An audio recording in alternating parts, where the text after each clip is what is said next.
Okay, we are waddling to the finish line like I'm wheezy. Yeah. I'm Aaron. I'm Tom. This is Baby's First Watch List, the podcast covering their 99th-ish movie. 98.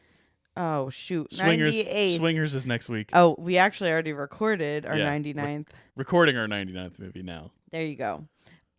Today we are talking about the classic animated sequel, Toy Story 2. Can I just open up with the taglines?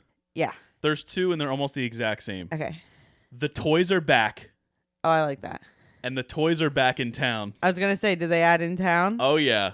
So, like Toy Story 2, we are back with our second Toy Story episode because our very, very first episode was Toy Story. Yep. And I like those taglines. The toys are back in town. Well, and actually, I wrote here, I always liked the poster to this movie. Because he's holding up the bunny ears. Yeah, Woody holds up the bunny ears to Buzz. And so that kind of represents the two. The two, yeah. And it also represents their relationship. Their playful frenemy friendship. Yeah, it's good stuff. No frenemies. Only frenemies in the first one. They're not really frenemies after that. No, they're BFFs. Yeah. This movie came out in 1999. And it was a sequel, obviously, to the 1995 original. Do you know what number Pixar feature this is? Is it 3?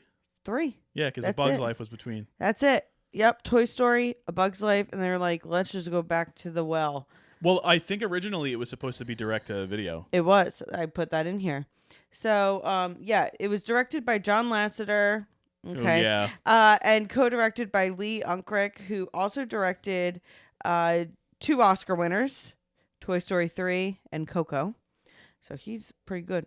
And then Ash Brannon was also credited as a co-director, who also did Surf's Up. Can I talk about that for a second? Go for it. So they thought this was going to be easier than the production on this movie was really, really difficult. Yes, I wrote that down. That director, Ash Brannon, yep, was given the responsibility to direct Toy Story 2 at the beginning because the rest of them were working on A Bug's Life. Yep. However, the team did not work out well. A Bug's Life wrapped. John Lasseter, who a terrible person, sat down and looked at what they had for Toy Story 2 and was like, this is horrible. Yep. They felt that the movie was flat. It didn't have any like emotional stakes or anything. Disney actually thought that it was good enough. Well, yeah, originally it was supposed to be direct to video, and then they're like, wait, this is pretty good. Let's make it a theatrical release. And then that's when all this production stuff started happening. And the problem with Disney thinking that it looked good was that they kept Pixar on the same schedule. Yeah, so they had to do it in 9 months. They basically remade the entire movie. Yep. They brought in Lasseter and the Toy Story A team. Yep. And ended up. That's why Brannon gets like a co-credit instead of being the actual directors because they brought in Unkrich and Lasseter back on board. Right. So the screenplay and the story are credited to 8 people as well, that's a lot. Well, it should be credited to the person who saved it. Well, I'll talk about that. But one of the big things here is that almost the entire work on the movie was deleted, and they didn't have it. Somebody gone. was trying to do like routine cleanup of like the folders or something. Yep. And literally, I cannot think of anything that would be my like a worst nightmare. He deleted the entire movie. Yeah, at work, that's pretty bad. Yeah, we don't know who it was, fortunately. Yes. But a technical director, Galen Sussman, she saved the production because she had a copy saved on her computer while she did remote work since she was caring for her newborn. Yeah. And I think I remember that she was just fired or let go a couple years ago. 2023. Yeah. And it was a big deal that like, oh, you're going to get rid of the person who literally saved Toy Story 2. Toy Story 2. Saved the Toy Story franchise, some might say. Exactly. Yeah, so shout out to new moms. Yeah, heck yeah. So it was a very troubled production overall, and it does make me wonder how maybe with things that we've learned about certain people involved, how that would shift the look of why it was a troubled production.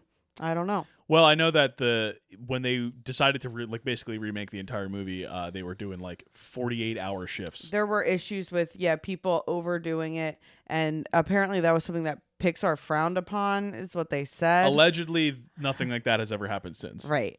But it did lead to a lot of issues. Someone forgetting to drop their kid off at daycare. Yeah. And it all turned out okay. Yep. But a lot of major issues with like carpal tunnel and sleep deprivation, and obviously things that are not a good work environment. Yeah. So despite the fact that it was a troubled production, the movie ended up being a really big success. It was at the time the third highest opening weekend of all time.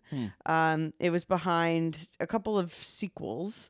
The Lost World, Jurassic Park. Terminator 2? No, Star Wars Episode 1, The Phantom Menace. Yeah, which was only like 5 months earlier. Yeah. Which makes sense, because I was watching this movie and I was like, why are there so many Star Wars references in this? I can guarantee it's because when they were doing knew this, that there was Star Wars was be... coming. Exactly, yeah. And everyone was hyped after like 15 years of no Star Wars. And it's funny because Could you imagine now 15 years with no Star Wars? Yeah, it would be great. Well, it's interesting because both Pixar and Star Wars were separate entities from Disney, and now you can catch both of them on Disney Plus. Toy Story Land and Star Wars Land at Hollywood Studios in Disney World. Yeah, exactly. So Disney was amassing its empire at this time. Exactly. It ended up making $511.4 million on a $90 million budget. And it was a huge hit critically as well, with 100% on Rotten Tomatoes. It actually won the Golden Globe for Best Musical or Comedy. Yeah. Which is crazy. That's crazy. Also, it's the second most reviewed movie with 100% on Rotten Tomatoes. Oh, what's the first? Leave No Trace. Really? Has more reviews than It's a great Toy Story movie 2. too. Yeah, definitely watch Leave No Trace if you're into Excellent movies. movie. Of course, Randy Newman did the music for this movie. Yeah. The best known song from this one, besides obviously You Got a Friend of Me, which they play twice, including Robert Goulet singing it, is the Sarah McLachlan song that Randy Newman wrote called When She Loved Me. Wikipedia, whoever wrote that, has like this thing for that song because they were like known as one of the saddest songs ever written. It's like, okay. Hanks and Tim Allen said they watched it and they like cried when they first saw it. It's a very emotional scene. It's a really good scene. So that song actually was nominated for Best Original Song at the Oscars. It lost to a Disney song. A Disney song in 1999? 1999. Oh, is it something from Mulan? No, that's close. You're close though in the time. What is it? What's the song? What's it called? You'll Be in My Heart. Yeah. By Tarzan. Tarzan, that's it. That's it. But Newman did win a Grammy for the song When She Loved Me. Yeah. And let's face it, Woody's Roundup is also a bona fide banger. It is. There's very few songs in this movie. I'm going to be honest. I could take or leave the Sarah McLachlan song. Doesn't do it for me. The scene is really good. It's a good scene. I'm not the biggest Jessie fan. Yeah, me either. This side of the saloon. No. But it's a good scene. Yeah. Woody's Roundup, though. Woody's Roundup slaps. But I guess that scene kind of like frames the whole movie. But yeah, it gives you you understand Jessie's motivations. And not only that, but you understand what Woody is headed for. Right. And whether Woody is going to make the choice to accept that or not. Well, yeah, and that honestly, that scene, if that scene wasn't in there, you wouldn't understand why Woody would choose to stay with them as opposed to trying to go back, right? Yeah. Because right after that scene, he's like, yeah, okay, let's go to Japan. I'll stay with you guys. And like, if you didn't have that scene, you'd be like, why, Woody? Yeah. But that kind of makes you understand his reasoning. Away. He's scared. Yeah. But he was also scared when he was talking to Wheezy in the beginning. Yeah, that is true. But whatever. So, there have been 4 major Toy Story movies in the franchise. Pixar is now the humongous.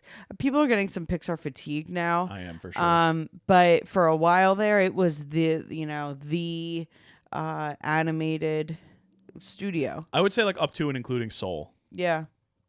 Now it's like a lot of sequels. Yeah, a lot of sequels, and I think Turning Red did well. I never saw Turning Red, but it didn't have that sort of like impact that like Soul did. Right. The pandemic slowed things down, I think, for a lot of the Pixar movies. And yeah, you can visit Toy Story Land in Disney World. there's some really fun rides. Toy Story Slinky Dog Midway Dash, baby. Mania and Slinky Dog Dash are both awesome. You can visit Andy's, it's like Andy's lunchbox or Woody's lunchbox or whatever, and get lunch there. And then if you go to like the Tokyo one, they have the alien mochi, Wow. which is really fun. I'll be expecting our checks in the mail, Bob Iger. Listen, this. I like the only here's my problem with the Toy Story Land hot take. It's not a hot take. Is that number one, it's very enclosed. It feels like it's in a little corner of the park. So there's only one way in and out. So you end up getting kind of bottlenecked and it's a little crazy. But also the whole thing is like, oh, okay, it's from your view as a toy. So Yeah, like everything's everything's big. tall and the grasses are tall, which is like really fun. But there's no tree shade. So it's so hot and it just feels like you are being burnt to a crisp on the asphalt. Like in Toy Story 1 when Sid has the magnifying glass and he's pointing it at Woody through the sun. Like truly, if they said that was the inspiration, like I would be like, yeah, that makes sense. So let's get some trees in here. Put some redwoods in. Like, I don't know.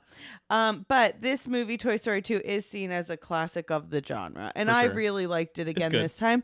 And it went by really quick. Yeah, it's a quick one. Yeah. I'll give you a brief synopsis, speaking of quick. Okay. When Woody is stolen by a toy collector, Buzz and his friends set out on a rescue mission to save Woody before he becomes a museum toy property with his Roundup gang, Jessie, the prospector, and Bullseye. Stinky Pete. Stinky Pete, the prospector, played by Kelsey Grammer, of all people. Yeah. Yeah, so it's a good movie overall. When did you first see this movie? Do you remember? Did Probably you see it in theaters? 1999 or 2000. You don't have a It came specific out- memory? No. Okay. Do you? No, I remember when it came out. I didn't really like it.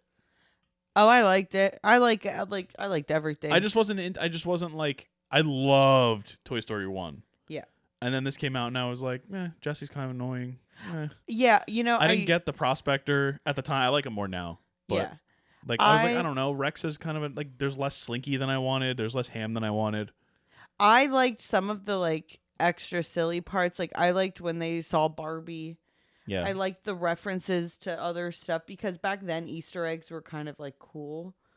So it was I like, wrote in my notes that I think this movie is when Pixar started to become sentient. well, it was, like, oh, the guy that cleans Woody is from The short with the short chess with match. the chess match. Like Yeah. that's cool. There's references. There's a bunch of Bugs Life references in here. Yeah. I saw at least one reference to Monsters Inc., which had yet to come out. Right. So they were doing little stuff like that. They were starting to. So I like that stuff, but I agree. To be honest with you, Jessie's not my thing. Yeah. Found her annoying. She's just too. She's a pick me girl.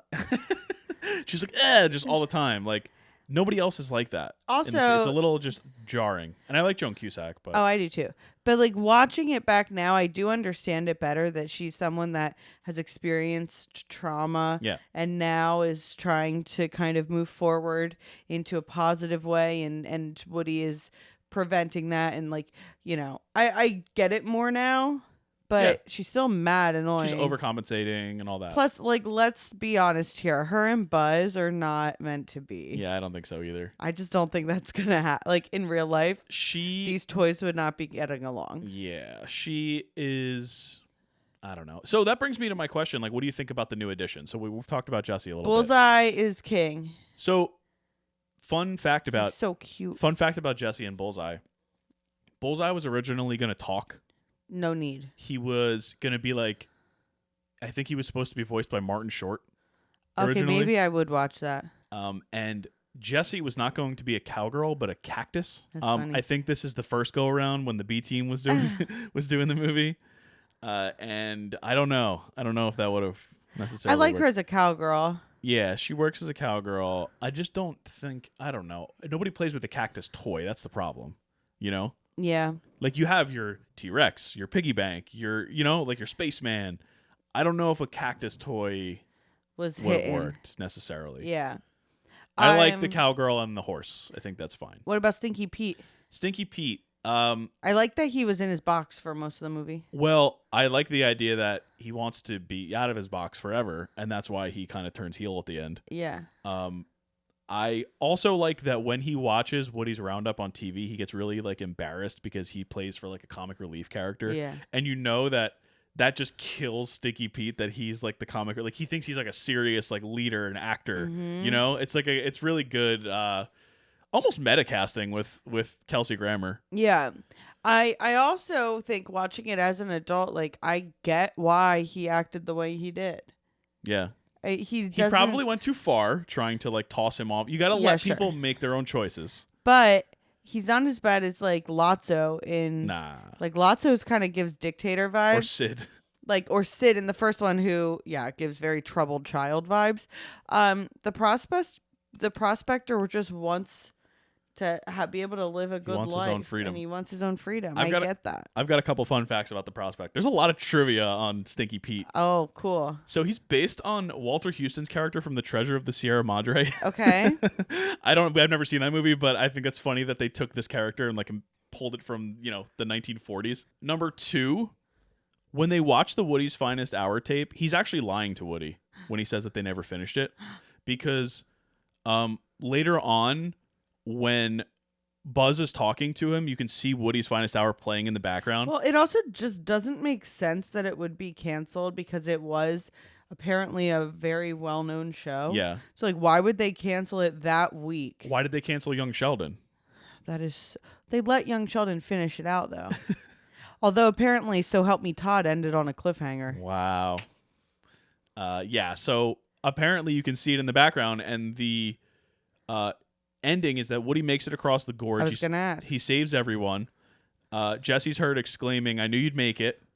And then Woody is saying, talking to the kids, and he sings, "You've got a friend in me." Wow.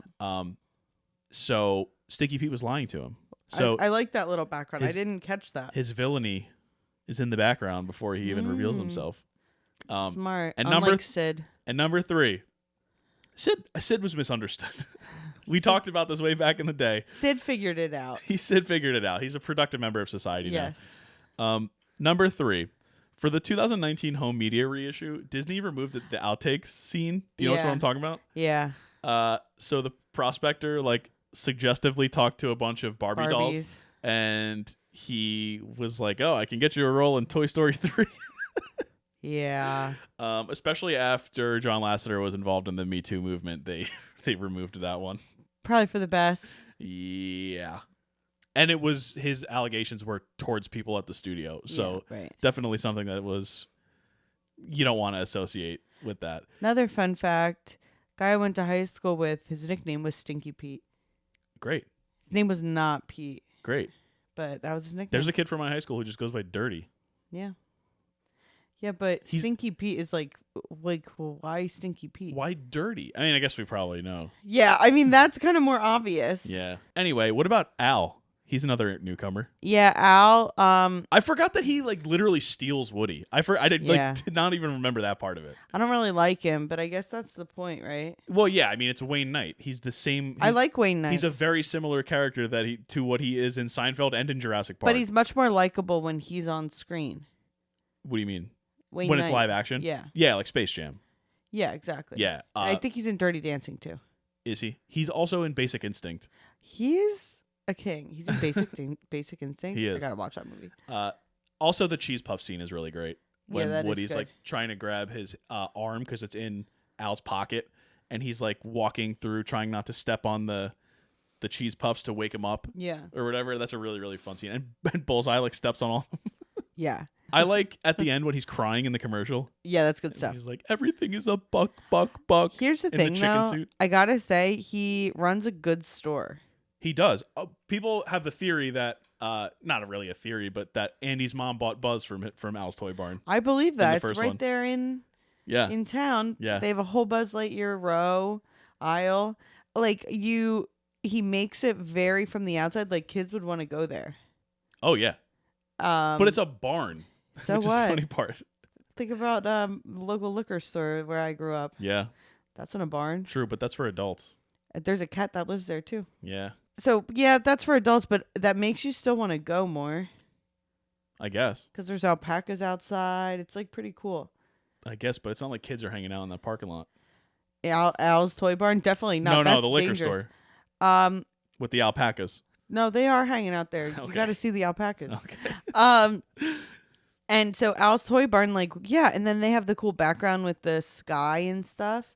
And then you walk in, it looks very well kept, very well stocked. No pun intended. He's got the cheapest chicken suit of all time. Well, who cares?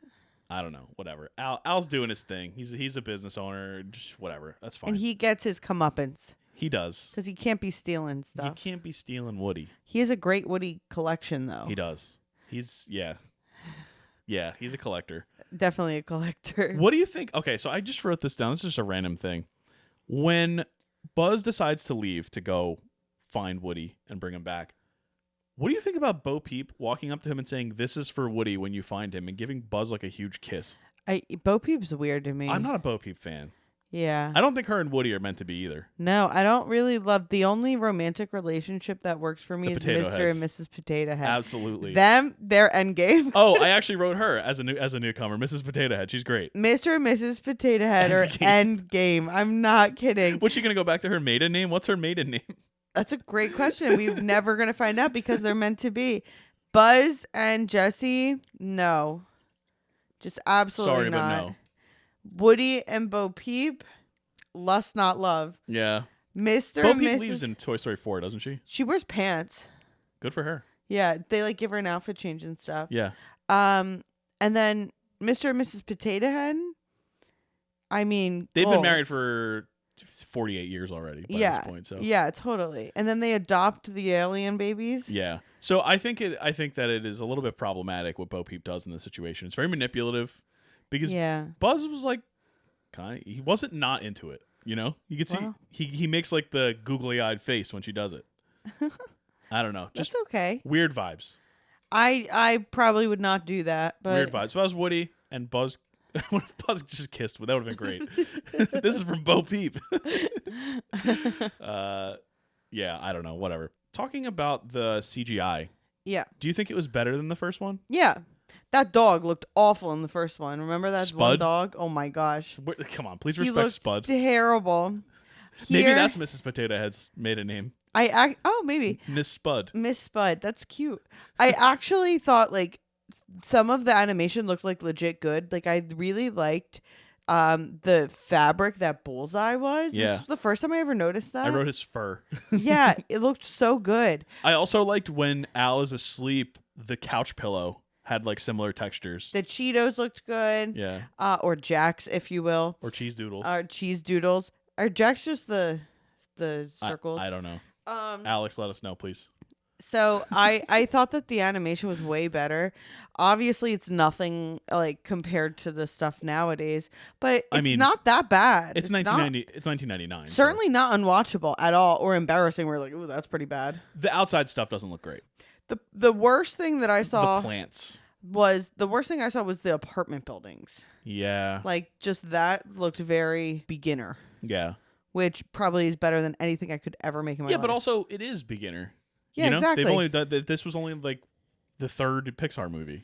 Everything else, though, I was very impressed with. Yeah, and it felt like they reused some of it, which is good. Like, like I don't care. Like, but it was definitely a lot of it definitely felt enhanced, especially in like the softer textures. Yeah. I would say. Oh, another thing I liked about the CGI was when they were climbing through the vents to find Woody. I noticed that Slinky's metal looked like dusty and kind of rusty. I thought that was a cool little. It's the little things. There's so many little things in that movie. I'm sure there's a ton I missed too, but I really clearly there's a lot I missed if I didn't pick up on the Stinky Pete villainy. Well, it's in the background while the other people are talking, so you don't really. That's cool. So you don't really see it. But what about how funny was the Barbie bit? Is great. We got to talk about the Barbie bit. Barbie bit was amazing. I love Barbie. The funny part of it was when Mr. Potato Head and Ham were being they're so funny creeps.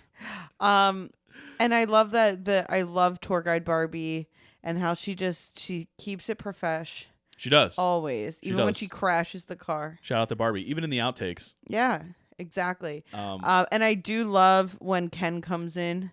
Yeah, the next one, he's great. It's Michael Keaton. Yep. Michael Keaton, he knows how to ham it up, you know? He does. I always think of the other guys when I think of him in comedies. He's great. Oh, Beetlejuice. So a funny part about Barbie is that She tells them back in 1995, Toy Story 1, Yeah. short-sighted retailers did not order enough Buzz Lightyear dolls to meet demand, Oh, is that true? which was true. Funny. They There's a Buzz Lightyear doll at the like big consignment event I went to today for cool. babies. You didn't get it? No. We could have put it right here on the... Oh, yeah, that's actually true. It was also a dig at Mattel because Mattel refused to give them the rights in the first movie Oh, but they did for the second. because yeah. they saw it was a success. I mean, yeah, of course. Also, this ties in because early drafts of Toy Story 1 had Barbie in the role that became Bo Peep. Oh, okay. And I know Toy Story 1 had Al from Al's Toy Barn as well. Did in it? some capacity, and they cut him. Oh, originally. And then they were like, oh, that might work for this one. Yeah. Then it became the whole movie. Yeah, and they saw what happened with not only the movie, but sales of Mr. Potato Head, sales of Slinky, like that. Like There those was a whole toys. Mr. Potato Head section at the thing I was at today. And they, are you living in 1999? Well, that's probably where a lot of these toys are from. I know. But yeah, so Barbie was included based on the success of Toy Story 1. And also, of course, Mattel released a tour guide Barbie to coincide with the release of this movie. What, out of all of the toys in Toy Story 2, Toy Story 3, or 4, whatever, could be that spork thing. Forky? Yeah, Forky, Tony Hale. What toy do you think you would want the most or like the most? I'm a simple man. I love Slinky. Slinky is great. I like the OG Because animals. it's because you knew that you were going to marry someone who grew up in a town that made the Slinky. Exactly, which is true. It is true. It's facts. Yeah. I like Slinky. I like the originals. I like Slinky. I like Rex. It's almost like Pokemon. Yeah, but what about like what toy would you want to play with? That's what I'm talking about. Which one? Slinky. Slinky, sure. But he don't do much. Okay, Rex. Yeah. Like my son, Yeah, he likes who Rex. loves dinosaurs. Yeah, Dino. He kept saying Dino, Dino when Rex was off screen. Yeah, he's like, where is the dino? And then Rex would come on screen and he wouldn't like cheer or anything. He'd just sit and be like, good. Like, all right, now we're talking. This is what I want. And then he goes off screen, Dino. My answer is Barbie. Okay. Because I just loved playing with Barbies. Yeah. I hated the anti-Barbie backlash from like the 2010s. Yeah. Because it was like, oh, Barbie created women with such low self-esteem. It's like, no, I actually have a very healthy self-esteem.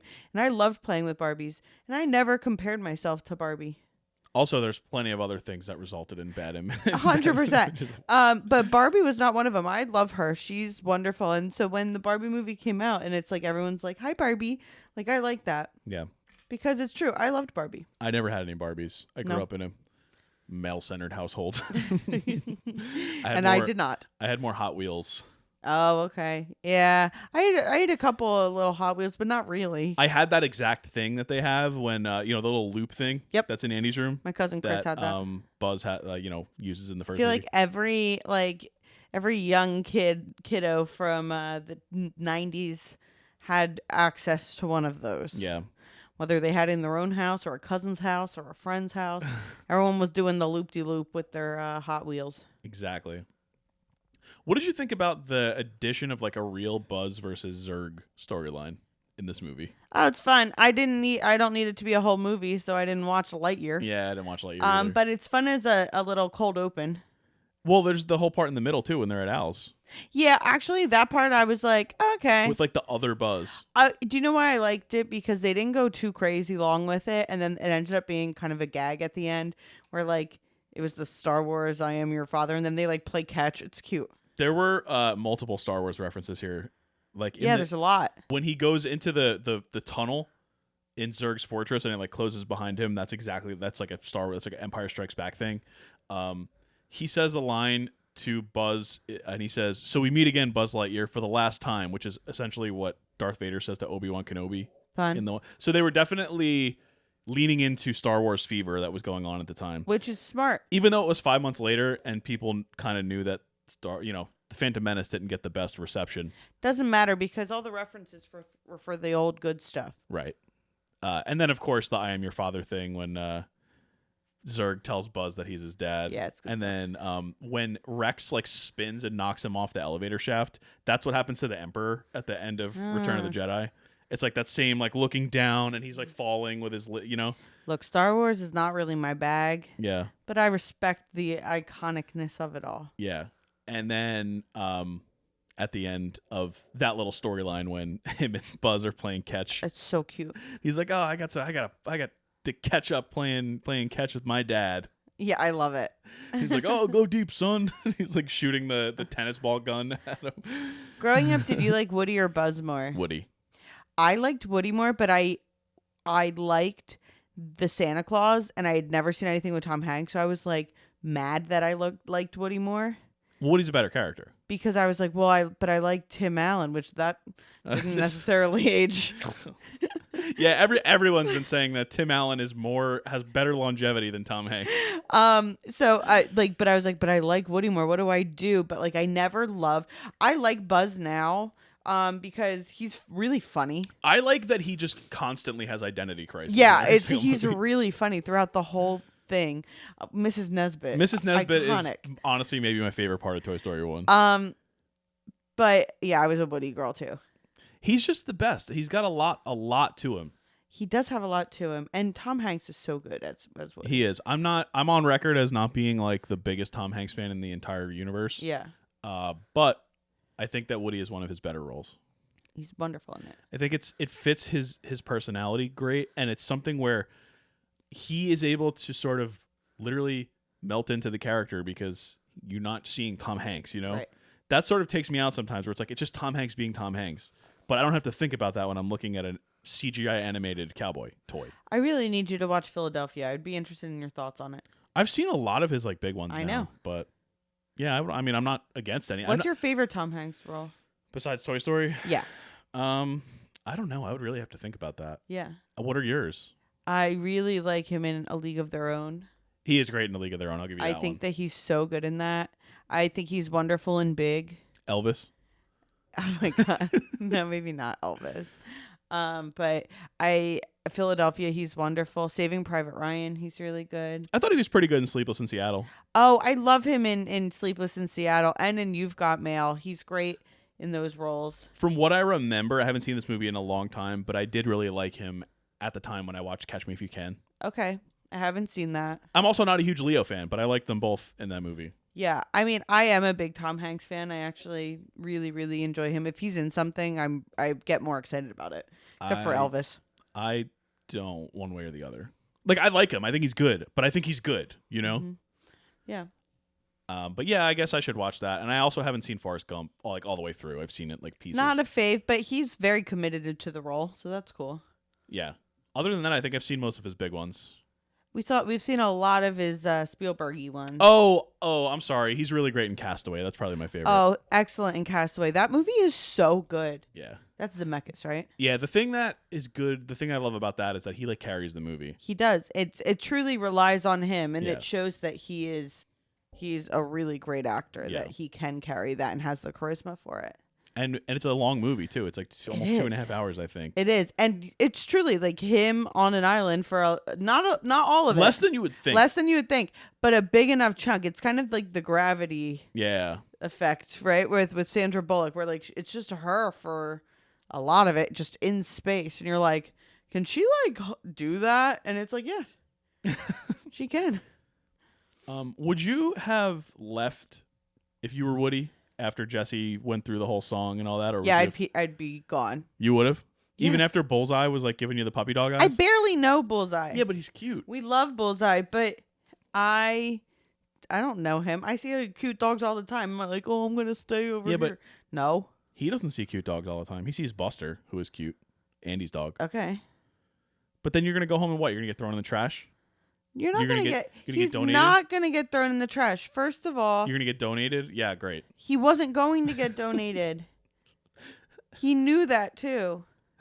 And let's face it. Here's my thing with this movie. It starts on such a fake premise because Woody gets this tiny little rip and they act like it's the end of the world. And it's like, you can sew that up in literally 0.2 seconds. Go get your thimble, Andy's mom. It's truly like, okay, just like wrap some tape around it so we can go to camp with him. Like, I just don't understand why it was like, oh my gosh, he's broken now, and to put him on the dusty shelf, the wheezy shelf, and like that, then his arm gets ripped off, and all this, and it's just like, if you had just taken 2 seconds to just do, that's it. Fun fact, another reference. When he's up there on Andy's bookshelf is a book, I think it's called Castle Cagliostro by H.M., which is a reference to Hayao Miyazaki's first movie. Fun. That's nice. Because they were all big Studio Ghibli fans. Of course. Yeah, just a random thing. But I agree with that. It's like, why? Like, he's just like instantly like, no, I'm done. Yeah, and it's like, it's the tiniest It's literally the I don't want to play with you anymore meme. That's what happens. Yeah, he does say that at one point. It's in Woody's Nightmare. In Woody's Nightmare. Yeah. And but it's the actual like screenshot of it. Yeah. It's always fun when you see something that's a meme later on. Yeah, and there's the meme too when Woody like comes out of the thing and he's like acting cool and he's doing like the finger guns. Yeah. Yeah, that's funny. Oh, I have a question for you. Yeah. At the beginning, Andy's playing with all the toys. And Mr. Potato Head's evil, and he gives Buzz 2 options. Would you prefer death by shark or monkeys? What would you prefer? I think I would prefer death by shark. It's obvious shark. I think it's because if it's monkeys, they're biting you, but they're also like pulling you apart. They're screaming. You're by a lot of monkeys. You're getting ripped apart by a lot of monkeys. With the shark, it's gonna hurt a lot. But then it's done. We covered Jaws. Yeah. People didn't make it out of Jaws. No. It's horrifying. It's scary. You're in the water. Great. That's horrible. But monkeys. I don't like the monkeys. I do not want to be torn apart by monkeys. I don't want to be eaten by monkeys. Some of them have sharp teeth, but others don't. Others just have like molars that are going to grind you apart. Like, I don't want to do any of that. Yeah. Give me the shark. That's it. I'm done. The scariest thing to me is the theory that if you have a bunch of monkeys in a room with typewriters, eventually you'll get Shakespeare. Like, what are they capable of? I wish that happened. I wish that, like, not that people stored monkeys in a room for that long. That sounds pretty bad. What else can they do? Exactly. Can they come up with the nuclear codes? I think they could eventually, if you leave them in the room long enough. You never know. Oh, I don't know. All I know is I'm definitely picking the shark. Me too. Why do you think this was such a successful sequel? Because the first one, you had, like, okay, it was a big, like, wow, that movie was really good, whatever. But then you've got a couple of years for it to be like, oh, your younger sibling likes it. And then you show it to your friend and the VHS is going. And so it's because Toy Story was a big success there. You now have, like, all the siblings that are coming up with it. The second wave. You get the second wave. As we're about to enter our second wave. So exactly. And so, like right now, if there was Mickey, I just bought a Mickey little cute pajamas because our first son likes Mickey right now. Yeah. So like you're kind of grandfathered in dinosaurs to liking too. Stuff. Same exactly. Thing. So I think that's part of it. I also think it was good. Yeah. So that helps as well. And I also think... but what I mean is, like, why was it... A lot of sequels aren't, like, just fall flat. Well, here's the thing. There was a sequel that it was the Return of Jafar or whatever. Aladdin. That it was Aladdin sequel. And it made like $100 million profit. And it was straight to video. So they were doing well with the direct-to-videos at the time. And there were a lot of... Lion King too, right? Yeah. And so because these sequels that were direct-to-video were doing really, really well, and there wasn't the sequel fatigue and IP fatigue that we have now, imagine like, oh yeah, remember all those sequels? I had that Aladdin sequel. I had all of those sequels of those terrible like ones that were like horribly animated, whatever. Now you have one that's actually in the movie theater. Yeah. In with this brand new animation and style. It was during Thanksgiving weekend. Yeah, like kickstart the holiday season. You got the toys built in. You're golden. And so they made buco bucks. I think they did really well with making it likable again for adults too.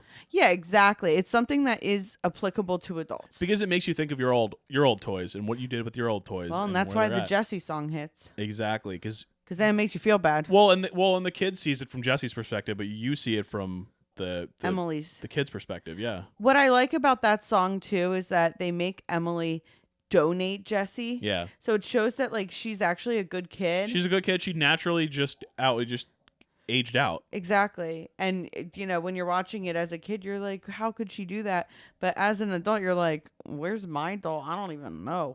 Yeah, exactly. Well, it's funny. That's going to lead me into an article I read about Woody's history. Actually, it was from IMDb. And it kind of leads to the belief that Woody like remembers his past like previous history. But so Andy was turning about 6, I think, in the first movie, and this was a couple years later. So Woody probably met Andy like when Andy was like super young, like baby. But Woody is like obviously a lot older than Andy because we know that he's been around since the 50s. He's an original. He's an original collectible. I mean, I don't know if they actually say the 50s, but that's kind of like the vibe. It's definitely like decades in the past. And so Woody, if this takes place in 1999, Woody would have lived 30, 40, 50 years before meeting Andy, right? Yeah. So when Al tries to buy Woody at the yard sale, Andy's mother calls him a family toy. Yes. So Did he belong to Andy's mom, maybe? It seems to signal that he's been in the family longer than Andy's been alive. And also he's like a record player. I haven't seen one of these in ages, you know? And so it's Andy. I mean, now we have a record player right here. You know, our son will have seen a record player.